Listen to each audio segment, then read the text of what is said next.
पाकिस्तान के मेजर साथ, जनरल शशि उन्होंने अस्थाना जी, बंटवारा जी करना था, पार्टी चलाऊंगी, ठीक है। जी। तो ये मैं बोलता हूं उनको कि पाकिस्तान की फौज की कोई जरूरत नहीं है पाकिस्तान में, हम्म। और भारत एक कदम भी नहीं रखेगा पाकिस्तान के अंदर। हम्म। लेकिन हम J&K वापस हासिल करेंगे, जो पीओके है उसको हम ठीक। आजाद कराएंगे। जी। तो ये मेजर हमारा जनरल है, शशि हमारा अस्थाना जी, आपसे, एज अ जी नेशन। जी आती हूं सर आपके पास। मेजर जनरल अस्थाना जी, आपसे हम समझना चाहेंगे जो बात यहां पर वीके दत्ता जी भी कह रहे हैं कि देखिए किस तरह से आपने पहले गड्ढा किसी और के लिए खोदा, यानी कि अफगानिस्तान में शासन करने के लिए तालिबान का आपने सपोर्ट किया कि भारत पर उस पर कहीं ना कहीं एक विजय आप प्राप्त कर सके, कश्मीर का जो हिस्सा लगातार आप कह रहे हैं कि वो आपका है, उस पर आप कब्जा कर सके। ये सब हथियाने के मंसूबे से आपने तालिबान का एक साथ दिया कि अफगानिस्तान के जरिए जो है हम कश्मीर तक भी पहुंच जाएंगे। लेकिन देखिए जो गड्ढा आप खोदते हैं उसमें आप खुद भी गिर गए हैं कि अब वहीं पर अफगानिस्तान तालिबान, यानी कि मैं यहां पर दोनों की बात कहूंगी क्योंकि देखिए अफगानिस्तान के लड़ाके भी हैं जो गुरिल्ला लड़के हैं, अलग हैं, उनकी अलग टैक्टिक्स है जिस तरीके से वो लड़ाई करेंगे। और तालिबानों की बात अगर मैं कर लूं तो वहां के जो लड़ाके हैं वो कभी भी किसी से पीछे नहीं है, यानी कि उनके हौसले बहुत ज्यादा बुलंद है। ऐसे में पाकिस्तान के लिए क्या क्या मुश्किलें आ सकती हैं? क्योंकि देखिए वीके दत्ता जी ने सीधे तौर पर कहा कि उनका एयर वाला जो मिसाइल है वो भी उतना काम करने वाला नहीं है। आप सहमत हैं इन चीजों से? हाँ, बिल्कुल सहमत हूँ, क्योंकि अगर आप जहां तक एयर पावर की बात करें, हम्म। जाहिर है कि पाकिस्तान की एयर पावर बहुत ज्यादा है, लेकिन एयर पावर तो अमेरिका की भी बहुत ज्यादा थी। हम्म। और अमेरिका 20 साल तक लड़ता रहा और उनके ऊपर बमबारी करता रहा, और उन्होंने एक बम गिराया था जिसको बोलते हैं मदर ऑफ ऑल बॉम्ब्स। हम्म। लेकिन फिर भी अफगानिस्तान के लोग जो हैं वो हारे तो नहीं। और उसी मुताबिक अफगानिस्तान के जो लड़ाके हैं उनकी सबसे बड़ी जो ताकत है वो ये है कि अफगानिस्तान का जो ज्योग्राफिकल जिसे बोलते हैं टेरेन है, या जो जमीन है वहां की, वो काफी टफ है। हम्म। और उस टफ जमीन में ये लोग रहते हैं, और ये लोग बहुत टफ हैं। हम्म। और ये लोग जंगलों में जब उस समय घुस जाते हैं, जब उस जमीन के अंदर और अपने बंकर वगैरह बना लेते हैं, तो बहुत ज्यादा फर्क नहीं पड़ता इनको एयर स्ट्राइक से। तो अमेरिका भी जो है बार बार एयर स्ट्राइक कर रहा था, गुत्थम गुत्था की लड़ाई अमेरिका ने की नहीं, और इस कारण से वो 20 साल तक लड़ते रहे लेकिन जीत नहीं पाए। जीत नहीं पाए। अब जहां तक पाकिस्तान का सवाल है, पाकिस्तान की आर्मी भी गुत्थम गुत्था की लड़ाई भूल चुकी है। वो भी अपने ही लोगों के ऊपर, जब आप याद करें तो बलूचिस्तान में जब ये टेररिस्ट हैं, इन्हीं के आदमी हैं, उनके ऊपर भी ये लोग हवाई हमला करना शुरू कर देते हैं, उनके ऊपर भी आर्टिलरी मारते हैं। क्योंकि इनको ये लोग ये सीख गए हैं कि भाई हवाई हमला करो, सीधा गुत्थम गुत्था की लड़ाई करोगे तो मारे जाओगे। तो उसमें थोड़ा सा ये लोग कमजोर हैं। तो ऐसा नजर आ रहा है कि इसमें कोई शक नहीं है कि तालिबान के लोग जो हैं वो मुंह तोड़ जवाब देंगे, और एयर एसेट से कैजुअल्टी तो की जा सकती है, जी। लेकिन अफगानिस्तान के ऊपर कब्जा नहीं किया जा सकता हवाई हमले करने से। हवाई हमले करने के लिए आदमी को फिजिकली ऑन ग्राउंड वहां जाना पड़ेगा, और ऑन ग्राउंड जाने के लिए थोड़ी सी प्रॉब्लम यह है कि वो जो अभी तक इनका जो पाकिस्तान का है, पाकिस्तान ने तालिबान के अंदर या अफगानिस्तान के अंदर हमला नहीं किया, और हमला जिन्होंने भी किया उनको मुंह की खानी पड़ी कुछ काफी हद तक। जी। तो इंसर्जेंसी चलेगी। टीटीपी अपना जो वो अपने तरीके से लड़ेंगे, ऐसा नहीं है कि लड़ाई जो करेंगे वो अपने तरीके से करेंगे तालिबान वाले, और टीटीपी जो है वो स्ट्राइक करती रहेगी।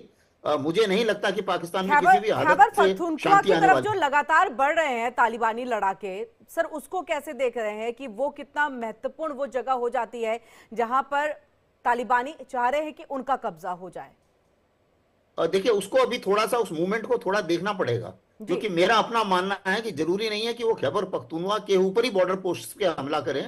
ये बॉर्डर पोस्ट पे किसी यहीं और भी हमला कर सकते हैं जहां शायद पाकिस्तान तैयार ना हो, पहली बात। और दूसरी चीज, जाहिर है कि कुछ इन्फिल्ट्रेशन और ज्यादा होगा खैबर खैबर पख्तूनख्वा में, और खैबर पख्तूनख्वा को बेस बना के ये और ज्यादा अलग अलग जगहों पर टेररिस्ट अटैक करेंगे।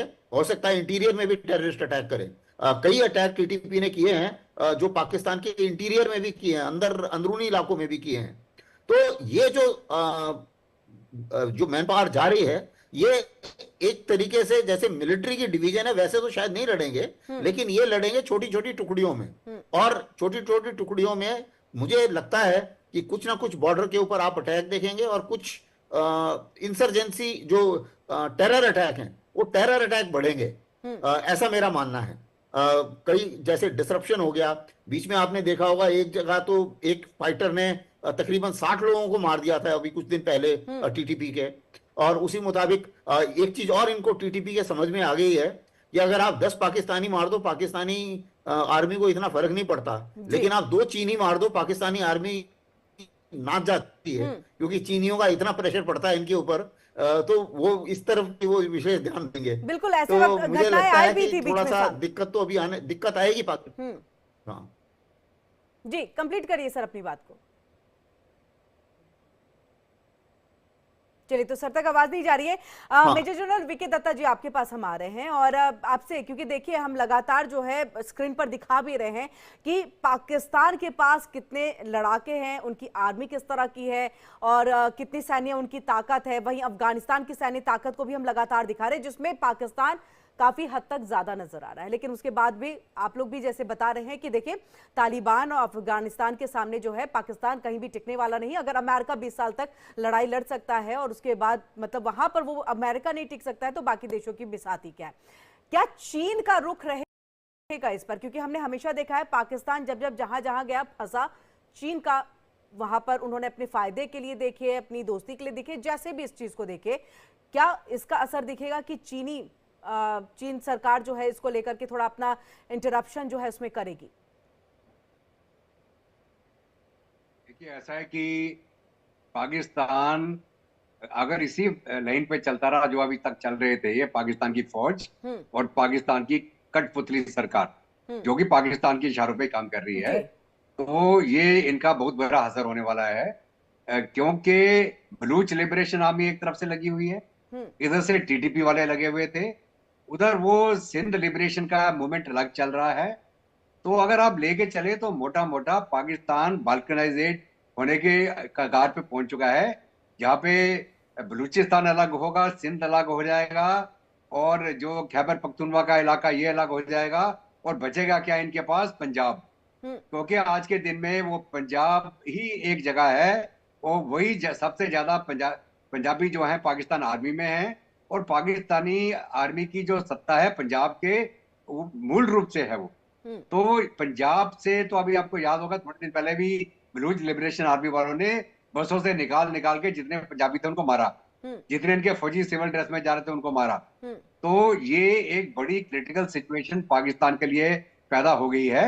और अभी जो ये लड़ाके में आ रहे हैं चाइना को जो अपना अफगानिस्तान से, दोस्त बताता है पाकिस्तान, तो चाइना का सपोर्ट रहेगा क्या सर? ये हम समझना थोड़ा सा चाह रहे हैं। देखिए, ऐसा है कि चाइना अपना हित देख रहा था, जो बेल्ट एंड रोड इनिशिएटिव उनका चल रहा था ग्वादर पोर्ट की तरफ, अभी उसकी बहुत बड़ी इन्वेस्टमेंट उसमें हो रखी है और वो चाहता था कि वो प्रोजेक्ट पूरा हो जाए और उसका बेनिफिट चाइना को मिले। और इसके कारण चाइना जो है अपने उसने सिक्योरिटी फोर्सेस भी भेजी है वहां ये कॉरिडोर का प्रोटेक्शन के लिए, और पाकिस्तान के ऊपर भी प्रेशर डाला कि आप ये क्यों नहीं इनको कंट्रोल कर पा रहे हैं। तो लेकिन अभी चाइना जो है अगर डायरेक्टली इन्वॉल्व होगा अफगानिस्तान के साथ जंग के अंदर, तो चाइना को और नुकसान हो जाएगा। हो सकता है डिप्लोमेटिकली चाइना अफगान गवर्नमेंट के साथ बातचीत करके कुछ मसला सुलझाने की कोशिश करे, लेकिन एक बार जब खून सवार हो गया, आपने वहां पे एयर स्ट्राइक करके औरतों और बच्चों को मारा है। यूनाइटेड नेशन की भी रिपोर्ट है ये कि 20 से ज्यादा तो बच्चे मरे हैं। आप अगर एयर स्ट्राइक कर रहे हैं तो उसका जिम्मेवार कौन है? वो जो इतने सिविलियन मारे गए उसका जिम्मेवारी कौन लेगा? पाकिस्तान आर्मी लेगी, पाकिस्तानी एयरफोर्स लेगी, कि पाकिस्तान का प्रधानमंत्री लेगा, कि पाकिस्तान का आर्मी चीफ लेगा? तो इसके ऊपर सवाल पूछे जाएंगे और ये मसला इतनी जल्दी हल होने वाला नहीं है। और अगर अफगान की फौज अंदर घुस गई और वो जैसे मैं बोला कि फ्लूइड वॉरफेयर, वो एक बाउंड्री के ऊपर नहीं काम करेंगे, वो पाकिस्तान आर्मी के पीछे चले जाएंगे और इनको पीछे से अटैक करेंगे, इन पे अम्बुश करेंगे, इनकी कॉन्वॉय पे अटैक करेंगे, इनके बिल्डअप आबादी के इलाकों में घुस जाएंगे। पाकिस्तान को क्या लोहे के चने चबाने पड़ जाएंगे, मैं आपको गारंटी देके बोल रहा हूँ। ये पाकिस्तान ने कभी आज तक इस प्रकार की जंग लड़ी नहीं है जिसके अंदर की एक इरेगुलर गुरिल्ला फोर्स, जो फाइटर्स हैं, जो पहाड़ी इलाके में जिंदगी बीत की उनकी लड़ते हुए, अगर वो उनके पीछे वाले इलाके में आ गए तो उनके लिए तो बाउंड्री का कोई मायना नहीं है, ड्यूरेंट लाइन का कोई मतलब नहीं है उनके लिए। चाहे पेशावर हो, चाहे कोटा हो, चाहे खैबर पख्तूनवा हो, चाहे उसके बाद बलूचिस्तान हो, सारा इलाका ही अफगानिस्तान है जी। वो एक मोबाइल तरीके से कार्रवाई करेंगे। बहुत जल्दी और से पाकिस्तान की आर्मी विकी को दत्ता समझ जी, नहीं ये आएगा भी कि हम समझना हम चाहेंगे आपसे बहुत आगे जल्दी को से इस देखें कि बात को पीछे को कि देखें। देखिए पाकिस्तान के लिए तो मुश्किलें खड़ी हो रही हैं।